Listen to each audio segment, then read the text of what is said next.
Selamun aleyküm. Fatma Ana'nın kanalına hoş geldiniz. Ben şimdi mazılara gübre atacağım. Size göstermek istedim. Nasıl atılır? Nisan-Mayıs ayında gübrelerim ben onları, küçük fidanları. Çabucak büyür. 3 senede taraba gibi olur. Yağmurdan önce atıyorum bunu. Sakın yakmayın. Yağmur yağacağı zaman atın. Çok yanına yanaştırmayın. Böyle. Bismillahirrahmanirrahim. Etrafına böyle.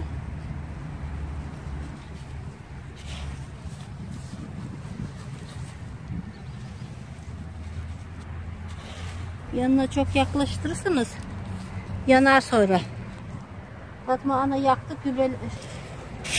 Sonra Fatma Ana yaktı mazılarımı dersiniz. Bak size püf noktalarını, her şeyi gösteriyorum. Mazılı ağaçlara atılır. Mazıları atılır.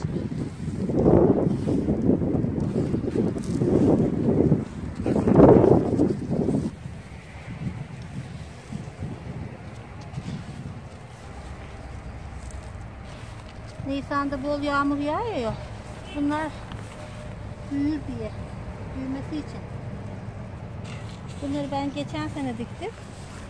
Bu kadar oldu. Küçücük fideydi bunlar.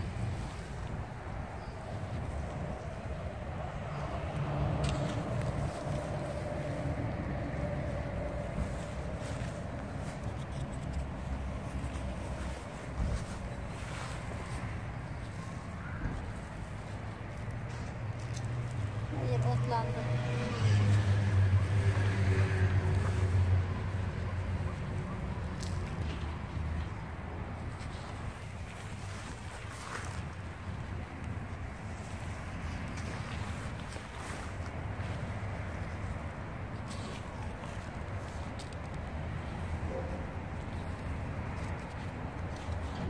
Dut ağacına döküyorum.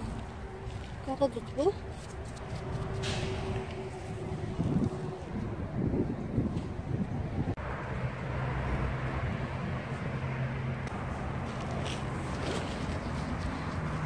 Bunları da dökeceğim.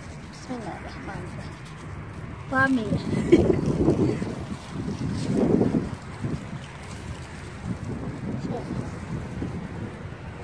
Bunları atınca çabucak büyüyor bunlar, bu ağaçlar.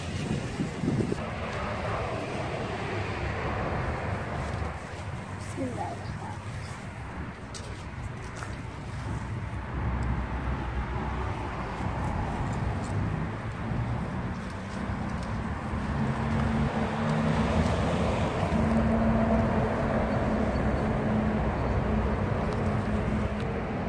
Bu at yapraklarını kesiyorum.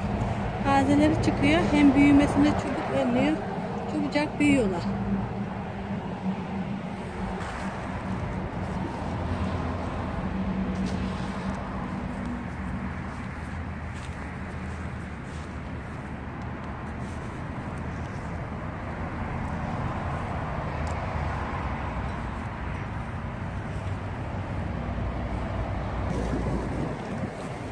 Bu ağaçlardan 6 tane var bahçemde. Bunları çok seviyorum. Çok güzel oluyor.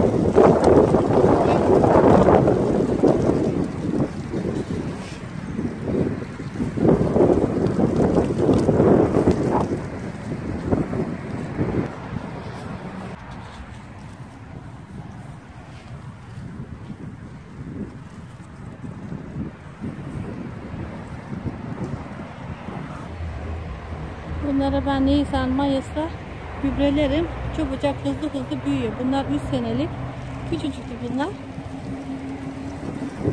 Sebze gibi, böyle yelpaze gibi. Çok güzel oluyor.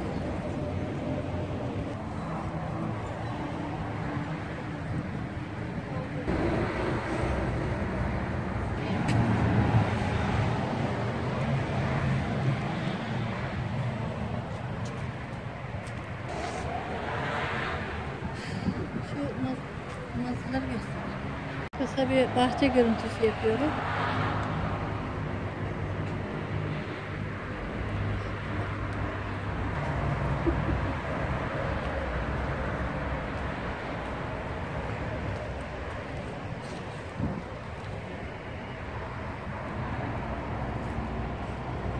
atıyorum bunu.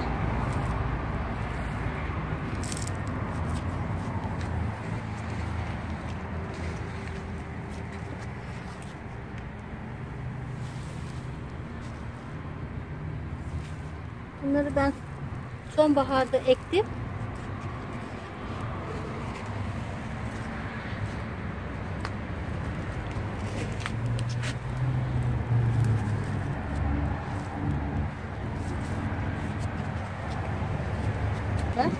Yetiştirdim. Çubuğu kesip